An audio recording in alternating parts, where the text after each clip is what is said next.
पुण्य प्रांगण में सेंज घाटी की इस चुनावी जनसभा में मैं आप सबका स्वागत करती हूँ, अभिनंदन करती हूँ।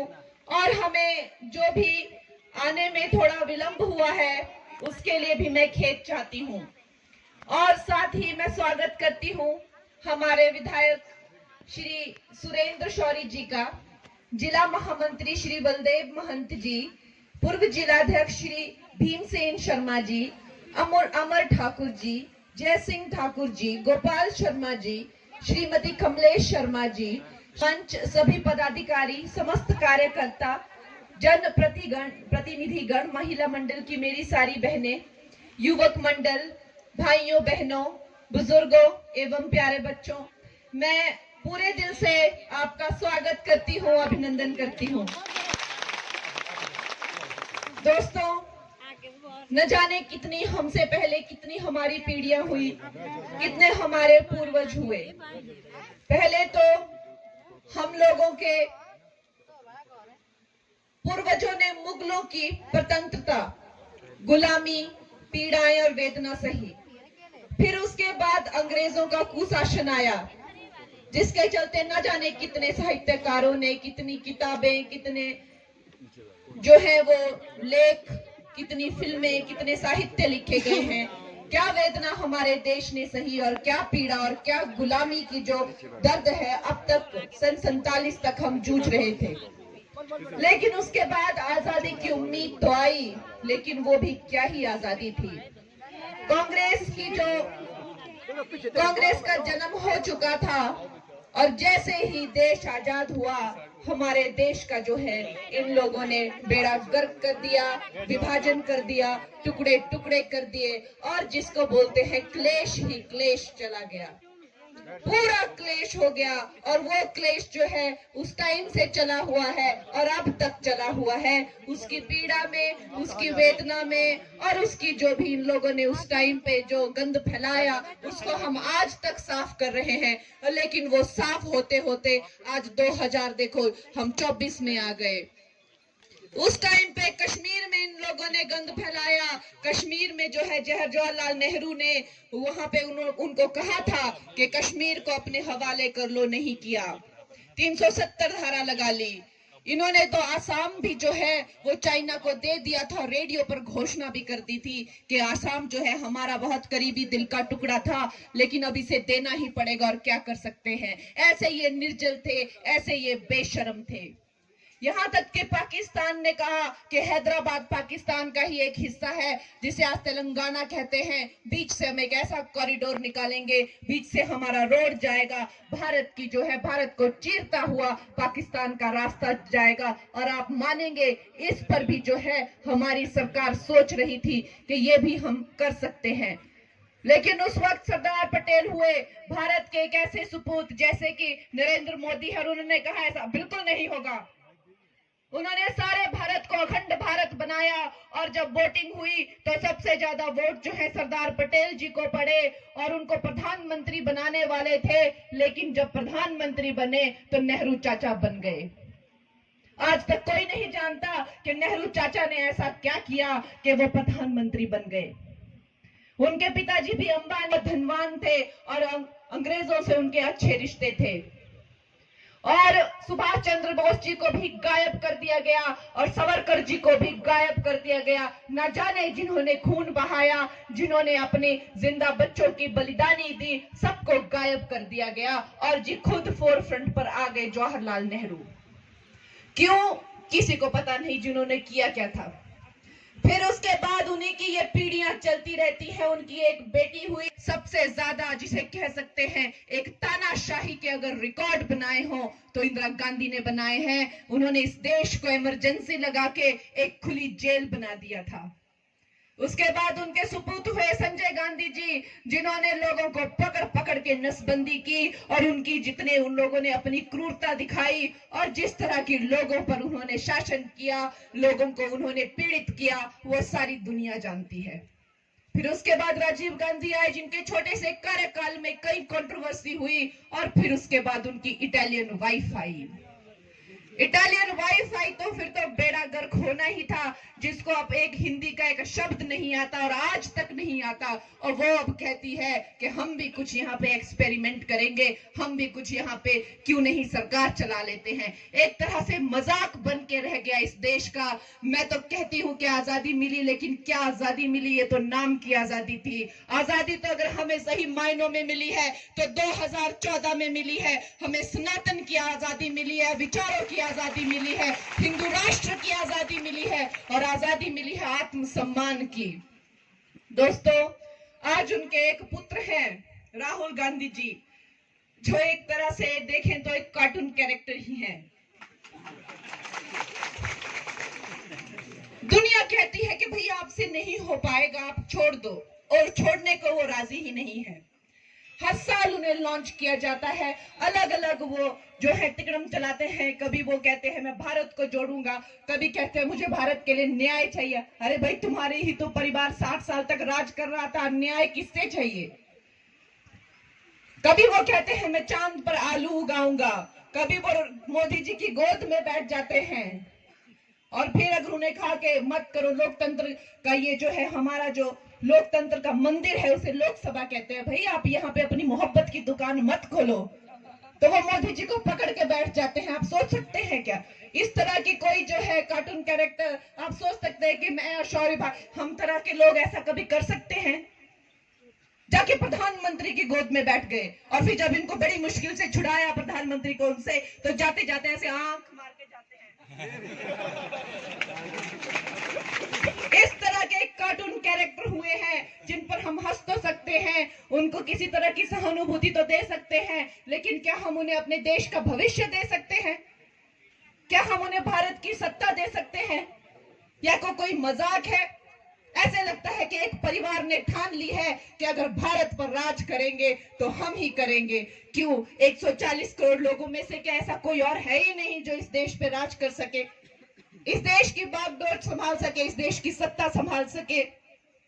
दोस्तों, वैसे ही परिवारवाद की दिमक जो है हमारे देश की राजनीति को खा चुकी थी। ये देश जो है 11वें नंबर पर एक चरमराती लड़खड़ाती अर्थव्यवस्था बन गया था, और चाइना जो है उधर से धमकाता रहता था, और पाकिस्तान इधर से धमकाता रहता था, और अमेरिका उधर से हमें परमाणु टेस्ट नहीं करने देता था, और न जाने कितने और तरह के हम पर प्रेशर होते थे। ऐसा लगा कि जैसे अब हम खत्म ही होने वाले हैं, और फिर आप सब लोगों की चेतना से एक चिंगारी उठी। जैसे कीचड़ में कमल खिलता है, इसी कीचड़ में भारतीय जनता पार्टी का कमल खिला। आप लोगों के एक वोट की ताकत ने इस पूरे भारत का भविष्य, आपकी इस वोट की ताकत कोई मामूली ताकत रखता है आपका वोट। 25 करोड़ लोगों को गरीबी रेखा से बाहर लाना कोई साधारण बात नहीं है। हमारी माताओं बहनों को 10 करोड़ से ज्यादा परिवारों को इज्जत घर देना, शौचालय देना मामूली बात नहीं है। 80 करोड़ लोगों को मुफ्त अनाज देना कोई छोटी बात नहीं है। इस भारत के सभी बुजुर्गों को विश्व का सबसे बड़ा जीवन बीमा, स्वास्थ्य बीमा देना, 5 लाख तक का मुफ्त इलाज आयुष्मान भारत से देना कोई छोटी बात नहीं है। आज अगर हम इंफ्रास्ट्रक्चर की बात करते हैं या हम स्पेस की बात करते हैं, चाहे हम अटल टनल की बात करते हैं या सुदर्शन सेतु की बात करते हैं, चाहे हम शिव शक्ति पॉइंट जो चंद्रमा पे हमने लैंडिंग की, चाहे हम जो है वो गगनयान के एक बहुत बड़ी ताकत बनकर पूरे विश्व में उभर रहा है। जब विश्व में इतने क्षेत्रीय युद्ध हो रहे हैं, बड़ी बड़ी अर्थव्यवस्थाएं जो डूबती जा रही हैं, तो देखिए भारत जो है 11वें नंबर से 5वें नंबर पर आ गया है, और अब भारत का संकल्प है कि हम 3रे नंबर पर आएंगे अगले 5 सालों में, और सन 47 में जो है हम अमेरिका को, हम चाइना को अब पीछे हटा के हम नंबर 1 बनेंगे। पूरे वर्ल्ड में सबसे बड़ी वर्ल्ड पावर जो है वो भारत बनेगा। लेकिन दोस्तों, भारत जो है ये ओपन चुनौतियां दे रहा है, ये ओपन चैलेंज पूरे विश्व में दे रहा है। तो क्या हमें लगता है कि अमेरिका बोलेगा हाँ जी बहुत बढ़िया जी, बड़ी अच्छी प्लानिंग है, आ जाओ जी आप ही के लिए ये सीट रखी है? चाइना बोलेगा वेरी गुड, हम तो जी ऐसे ही बैठे हुए हैं, आप आएंगे और नंबर 1 इकोनॉमी बन जाएंगे, वाह वेरी गुड आइडिया। ऐसा कदापि नहीं है, ऐसा बिल्कुल नहीं है। वो लोगों ने अभी शुरू से ही षड्यंत्र शुरू कर दिए हैं। आप कांग्रेस को ऐसा मत समझिए कि बची खुची अंग्रेजों की जो है पारिवारिक दिमक जो है यहाँ पर लगी हुई है और इसका तो कोई एक कार्टून कैरेक्टर है, इनका तो क्या ही होगा। आप ऐसा मत सोचिए। इनके साथ न जाने कितनी विश्व की जो ताकतें हैं, सोरोस से लेके चाइना, और उसके नमूने हम देखते रहते हैं। ये लोग सड़कों पे उतर आते हैं जब सीए होता है या फार्मर्स प्रोटेस्ट होता है, ये सड़कों पे उतर जाते हैं, देश को आतंकवाद का एक गढ़ बना देते हैं, धमकियां देते हैं, प्रधानमंत्री को जो है वो उनकी गाड़ी को एंटर नहीं होने देते हैं, अटैक करते हैं, लाशें लटका देते हैं। ये लोग इतनी बड़ी बड़ी जो है देश के लिए साजिशें होती हैं और ओपनली होती हैं। ये लोग इनको कहते हैं कि भाई किसी की नागरिकता नहीं छीनी जा रही है, कितना समझाएं। ये कहते हैं हमें कुछ समझ आ ही नहीं रहा है, हम तो मारकाट करेंगे, हम देश में अराजकता फैलाएंगे, हम देश में आतंक फैलाएंगे। ये कहते हैं हमें नहीं समझ आ रहा, आप कितना समझाओ, नहीं समझ आ रहा। आप समझ सकते हैं इस तरह के गंभीर जो षड्यंत्र हमारे देश में होते हैं। और फिर जब अचानक से सीए लागू होता है तो कोई नहीं उठता, सब सो रहे हैं क्योंकि पैसा नहीं आया ऊपर से। तो कहने के लिए बातें बहुत हैं और हम समझते हैं। मेरे भारतवासी कोई नादान नहीं है, आप सब मुझसे ज्यादा देशभक्त है, राष्ट्रवादी, सनातनी है और मुझसे बड़े मोदी भक्त हैं। मेरा भारतवासी जो है वो ना समझ नहीं है, वो सब समझते हैं। लेकिन फिर भी दोस्तों, हमें बहुत ही सतर्क रहने की जरूरत है। विधानसभा के चुनावों में मात्र 30-32 हजार वोटों से हमारी पार्टी रह जाती है। 68 सीटों में 30-32 हजार वोट कुछ भी नहीं होते। उपचुनाव होते हैं, जब पहले चुनाव हुए 19 के, तो रामस्वरूप जी 6-7 लाख वोटों से जीते। उपचुनाव होते हैं मात्र 5-6 हजार वोटों से हमारी पार्टी रह जाती है। उसका यही कारण है क्योंकि हमको लगता है हाँ मोदी जी संभाल लेंगे और सब बढ़िया हो रहा है, और थोड़ी सी जो ढिलाई होती है उसमें हमें इतना बड़ा नुकसान हो जाता है। तो दोस्तों, हम सबको एक संकल्प लेना है कि ये भारत के भविष्य के लिए, हमारी संतानों के भविष्य के लिए, हमारे बुजुर्गों के वर्तमान के लिए, हमारे अपने भविष्य के लिए दोस्तों हमें एक संकल्प लेना है। हर भाई, हर बहन, हर बुजुर्ग और बच्चे भी अपने जो है माता पिता को याद दिलाएंगे और कहेंगे कि आज जो है, आज पहली जून हमारे हिमाचल में खिलाएगा। और कांग्रेस जो है वो खुद जो है कहते हैं ना, विनाश काले विपरीत बुद्धि, वो उनकी विपरीत बुद्धि ही चल रही है। कोई ढंग की बात वो लोग कर नहीं रहे हैं, बौखला गए हैं। जब मेरा नाम आया तो मुझे कहा कि ये महिला जो है ये अपवित्र है। आप सोच सकते हैं, आज तक अमिताभ बच्चन जी से लेकर गोविंदा जी तक सब अभिनेताओं ने जो है फिल्म इंडस्ट्री में अपना भाग्य आजमाने के बाद राजनीति में भी अपना भाग्य आजमाया है। आज तक कभी किसी पुरुष को नहीं कहा, चाहे शत्रुघ्न सिन्हा हो, चाहे राज बब्बर, कि भाई वो अपवित्र है। लेकिन क्या ये महिलाओं के लिए ही इस तरह की भाषा इस्तेमाल की जाती है? फिर इनकी महिलाओं ने हमें कहा कि भाई मंडी की महिलाओं के क्या भाव हैं, इस तरह की अभद्र बातें करते हैं, नीच बातें करते हैं। अब मुझे कहते हैं कि मेकअप में तो ये अच्छी लगती है, बहुत सुंदर लगती है जब मेकअप करती है, लेकिन जब मेकअप नहीं करती तो ये ठीक नहीं लगती है, इसको कोई वोट नहीं मिलेगा और बदसूरत लगती है बिना मेकअप के। क्या तो मैं इनसे पूछना चाहती हूँ कि आप लोगों को क्या अपनी ब्यूटी के लिए वोट मिलते हैं? भाई, इन लोगों की शक्लें बहुत खूबसूरत है क्या? और क्या हमारी बहन बेटियों को ये ऐसे ही देखते रहते हैं कि हाँ आज ठीक लग रही थी, आज कुछ ठीक नहीं लगी है?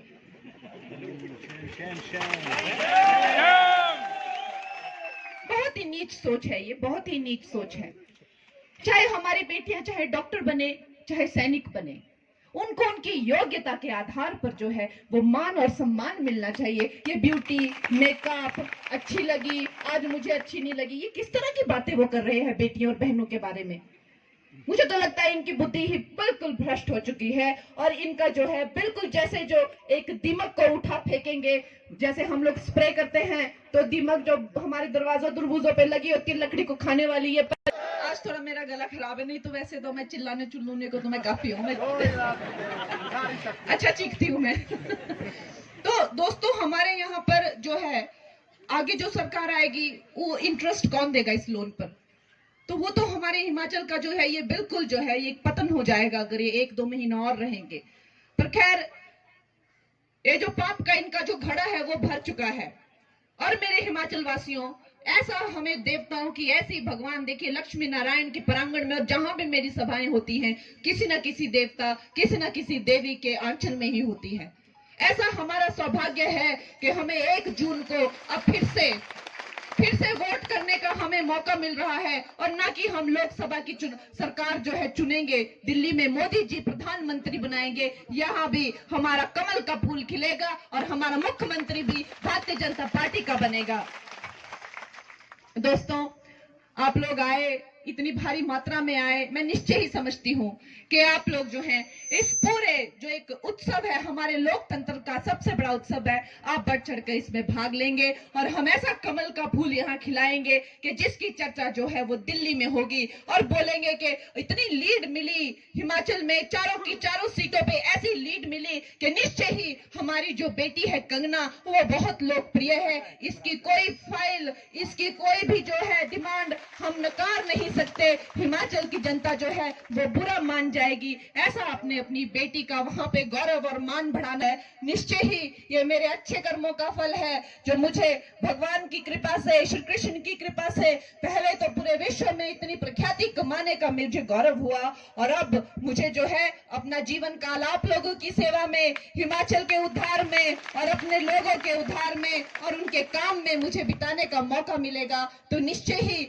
आप ये मत सोचना कि कंगना हीरोइन है ये क्या काम करेगी, ऐसा आप कभी मत सोचना। मैं आप ही की तरह एक पहाड़ी बेटी हूँ और मैंने ही इस पहाड़ का जल और अन्न खाया है, तो हमें भी जो है मात्र ऋण चुकाना है, हमें भी पितृ ऋण चुकाना है और हमें जो है एक दिन अपने हिमाचल का भी गौरव बनना है। दोस्तों हमारे जो प्रधानमंत्री है वो कहते हैं मुझे कतई मंत्री मत बोलना, मुझे सेवक बोलना, मुझे प्रधान सेवक बोलना। जो हमारे इतने पूजनीय हैं, जो वो खुद को सेवक बोलते हैं, तो हमारी तो क्या ही हैसियत है, हम भी आपके सेवक ही हैं। हमें आपको अपनी सेवा में लगाना है दोस्तों और अपनी बेटी को आपको जिताना है। मेरे साथ कुछ नारे बोलेंगे। अब की बार 400 पार का जो नारा है हम बहुत अच्छे से करेंगे। अब की बार 400 पार, अब की बार 400 पार, जय श्री राम।